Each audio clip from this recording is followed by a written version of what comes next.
Today you are going to learn something very, very extraordinary. How many of you are familiar with the Tuskegee Airmen? Any hands? Do you know who the Tuskegee Airmen are? Any hands? Okay. Then today is going to be an extraordinarily informational and wonderful and rewarding day for you. Well, my family is still here. I'm living and working in New York, but my family is here, and I was concerned with spending more time here, seeing the lack of focus and attention the kids were paying, particularly to education. Education has been such a monumental change in my life, and it's afforded me great opportunity that I know the children, if they're given the right opportunity education-wise, can go on and pursue too. So my goal is just to introduce them to the world of opportunity through education. My name's Ed Morest. I'm the president of the Ohio Memorial chapter of the Tuskegee Airmen. And we have partnered with the Driving Park Civil Association. And Stacy's here with me today. And we're going to talk a little about some of the things that we plan on doing in the future. The Tuskegee Airmen are the first African Americans to fly fighter planes. And the amazing thing is, at the time that they did it, they were not supposed to be pilots because the United States was still very segregated, and there were things that African Americans were prohibited by law from doing, one of which was piloting a plane. But these brave young men decided against the odds that they were going to push past the barrier of no and turn no into a yes. The Tuskegee Airmen is helping it in a lot of ways. One, it is such a unique story, particularly for African American children, because often they feel as though there is additional adversity that they face. And I like to remind them that they have far greater opportunity than the generations that have gone before them. So while life and adversity challenges everyone, there are so many others, especially our forefathers, who have gone through so much more than we've gone through. So we have to build on their legacy and the opportunity that they have afforded us. And there's just so many doors and opportunities that are out there now that they aren't aware of simply because they haven't had the exposure. And so programs like the Tuskegee Airmen and Mr. Morass coming and talking to them just opens their eyes to see things that aren't common, aren't well known. And it's amazing that even though the Tuskegee Airmen lived here in Hanford Village, again, just a stone's throw away from here, very few of the children were even aware of that. So it's just bringing them back in touch with their roots, their history, and knowing that they too can overcome. What we like to do is get out the Tuskegee Ohio Memorial chapter and partner with groups like Stacy's group here.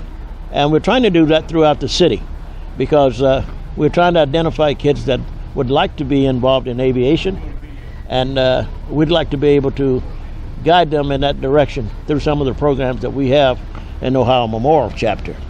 Stacy has some kids that's interested in aviation, and we're going to work with her in the future to get some of this stuff going. And we also have partnered with the Buckeye Tigers, who is the president. John Mitchell is the president of that outfit, and we're going to be working with him and his kids. And he has a program that's already established and up and running. So hopefully we'll be able to bring some younger kids into that program and get the kids interested in aviation, not just pilots, but mechanics, administrative aviation, and other jobs. Even the kids that are interested in ground crew work. We're interested in those kind of kids too. How many 10-year-olds do I have here today? Raise your hand if you're 10. 11, 12, 13, 14. Okay. The youngest Tuskegee Airman to fight for the United States entered when he was 17, just a few years older than you are now. The absolute oldest Tuskegee Airman in World War II was just a few years older than you. Grandpa was 22 years old. So when you sit up and you think about how difficult life is for you, how challenging life is for you, how the obstacles seem insurmountable to you, think about a 17, an 18, a 19, a 20, a 21, and a 22-year-old going to war for a country that still considered him a second-class citizen. So these young men proved that what was told about their lack of intellect, about their lack of stamina, about their lack of physical skill, about them not being able to learn, was all false. They beat the enemy. They beat Hitler. And they showed America their greatness. Well, we've got a couple of projects and initiatives that we've got ongoing. A couple of weeks ago, about 16 of the children had their first free plane ride. Again, introducing them to aviation. Just put out a couple flyers and asked the kids if they would be interested in a free plane ride. And 16 showed up and we're ready to roll. 20 showed up late, so we're actually scheduling a second round of that. But I have found that there's something very tangible about aviation that captivates kids' imagination, their interest, and they tend to perform academically better and once they become involved and interested in aviation. So it's just really great for me to have the opportunity to partner with Tuskegee Airmen, not only to help them relive the legacy that has gone before them, but also knowing that that is a linchpin to great opportunity for them and to get them to take a greater care and focus in terms of their own personal pursuit for education. Stacy's already put together a program on nonviolence, and what we will do is we'll support that program of nonviolence through education by the Tuskegee Airmen. Education is a great way to educate kids about how not to get in trouble. So we're very supportive of that, and we'll be working her on that program.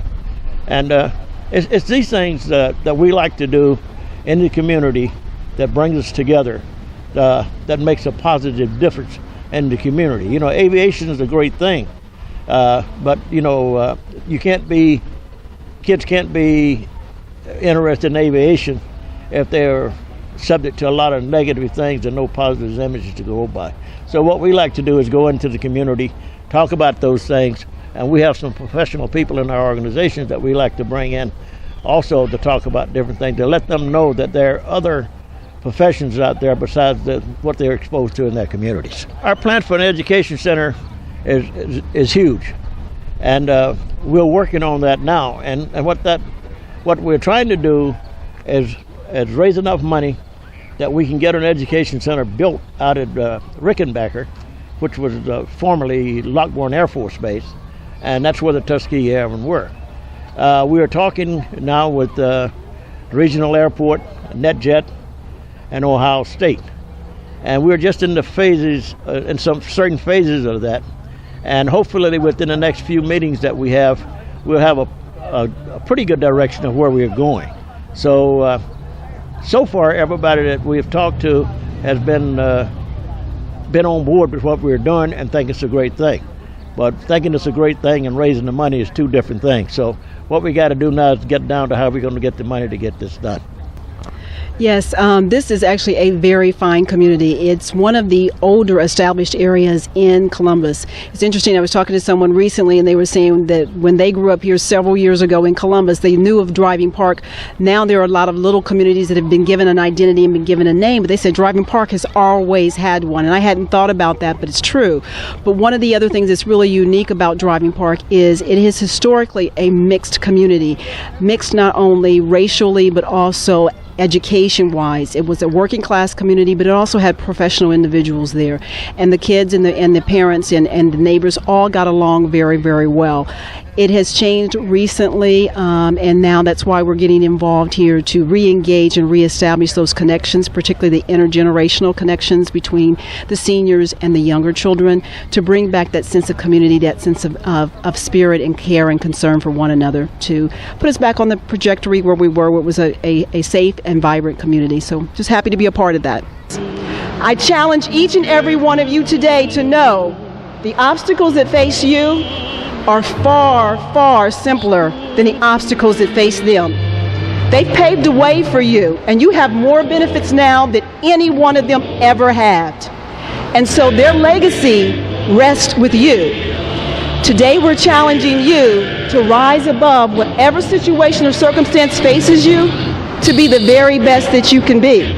Because I know I'm looking at tomorrow's leaders, tomorrow's teachers, tomorrow's scientists, tomorrow's doctors, tomorrow's astronauts, and tomorrow's pilots.